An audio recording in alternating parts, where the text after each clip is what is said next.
Salam dan bahagia. Perkenalkan, saya Marco Polo Sinaga dari SMA Negeri 4 Cibinong akan melakukan aksi nyata sosialisasi kurikulum Merdeka. Di sini terlebih dahulu saya akan menjelaskan apa sih itu kurikulum. Pengertian kurikulum juga tercantum dalam Undang-Undang Nomor 20 Tahun 2003 tentang Sistem Pendidikan Nasional, terutama di pasal 1-19, yaitu bahwa kurikulum itu adalah seperangkat rencana dan pengaturan mengenai tujuan, isi, dan bahan pelajaran, serta cara yang digunakan sebagai pedoman penyelenggaraan kegiatan pembelajaran untuk mencapai tujuan pendidikan tertentu. Di sini ada 4 komponen kurikulum menurut Ralph Tiller di dalam bukunya, yaitu adalah tujuan, yang kedua adalah konten, yang ketiga adalah metode dan cara ataupun strategi, yang keempat adalah evaluasi.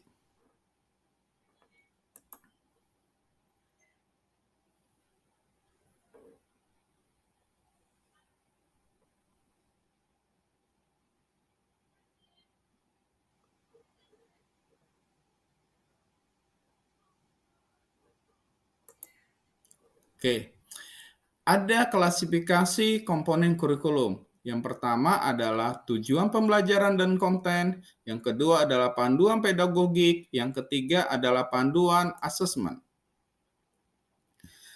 Fungsi kurikulum itu bagi peserta didik adalah sebagai sarana untuk mengukur kemampuan diri dan konsumsi pendidikan. Hal ini dikaitkan dengan pengejaran target-target yang membuat peserta didik dapat mudah memahami berbagai materi ataupun melaksanakan proses pembelajaran setiap harinya dengan mudah. Sedangkan bagi guru, fungsi kurikulum itu adalah untuk memandu dalam proses belajar murid.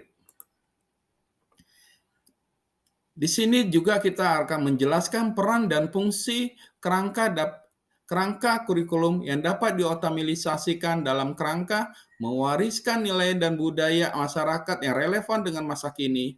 Yang kedua adalah mengembangkan sesuatu yang dibutuhkan saat ini dan masa depan. Yang ketiga adalah menilai dan memilih sesuatu yang relevan dan kontekstual sebagai kontrol sosial.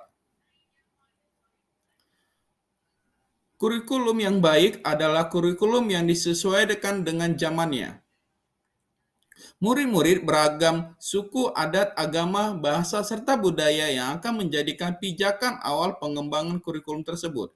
Sehingga kurikulum dapat digunakan sesuatu konteks yang di mana satuan pendidikan itu berada dalam arti sesuai kebutuhan satuan pendidik itu sendiri.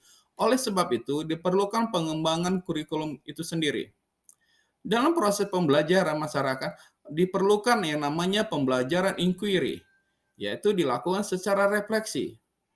Berdasarkan siklus refleksi, di situ kita tanamkan dalam proses pembelajaran, anak ada rasa ingin tahu, mencari tahu, memilah, mengorganisasikan, menganalisa, bahkan menerjemahkan dan mengkomunikasikan, membuat koneksi, menyelami, mendorong murid mengambil makna dari konten materi tersebut, sehingga akan adanya aksi dan tindakan. Mengapa kurikulum perlu berubah?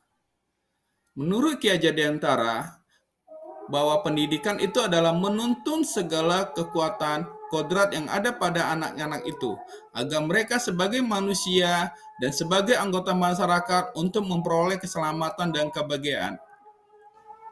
Selanjutnya, merancang kurikulum harus adanya kebutuhan, pendapat, pengalaman, hasil belajar, dan kepentingan murid itu sendiri. Di dalam kurikulum itu harus ada yang namanya 3 pilar pendidikan, yaitu perlunya peran orang tua, masyarakat, dan sekolah dalam mewujudkan kurikulum yang berpihak pada murid. Mengapa kurikulum perlu diadaptasi? Kerangka dasar kurikulum ada 5, yaitu tujuan pendidikan nasional, yang kedua adalah adanya profil pelajar Pancasila, yang ketiga adalah struktur kurikulum, yang keempat adalah prinsip pembelajaran dan asesmen, yang kelima adalah pencapaian pembelajaran.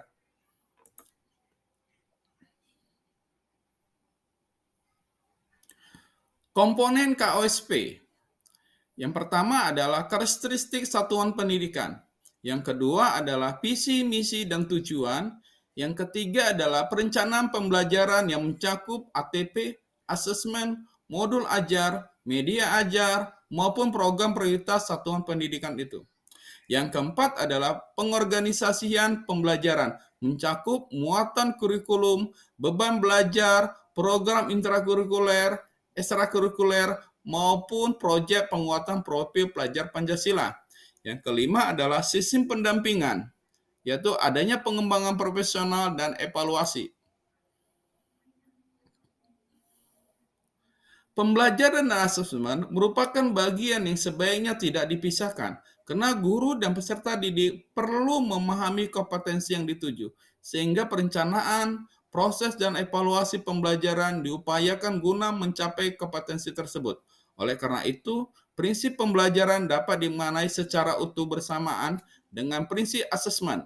Pembelajaran dan asesmen merupakan suatu kesatuan siklus yang dapat ujungnya membantu keberhasilan peserta didik di dalam kelas.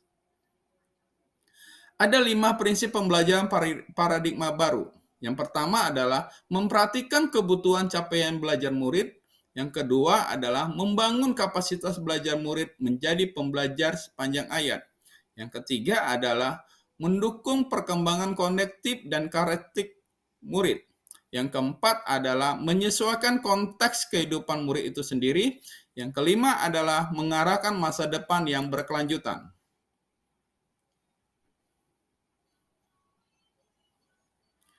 Dalam proses pembelajaran, harus ada capaian pembelajaran yang berfokus pada kompetensi inti dan konten esensial yang ingin dicapai. Sehingga kompetensi dalam capaian pembelajaran memakai pendekatan konstruktivisme, bukan taksonomi. Capaian pembelajaran dibagi dalam fase. Yang pertama adalah memberi rentang waktu seluas-luasnya untuk murid. Yang kedua adalah memberi waktu fleksibel kepada guru, sehingga guru akan membuat strategi pembelajaran yang mendalam dan bermakna, maupun guru dan murid akan tercipta pembelajaran sepanjang ayat. Hanya itu yang bisa saya sampaikan. Terima kasih dan salam bahagia.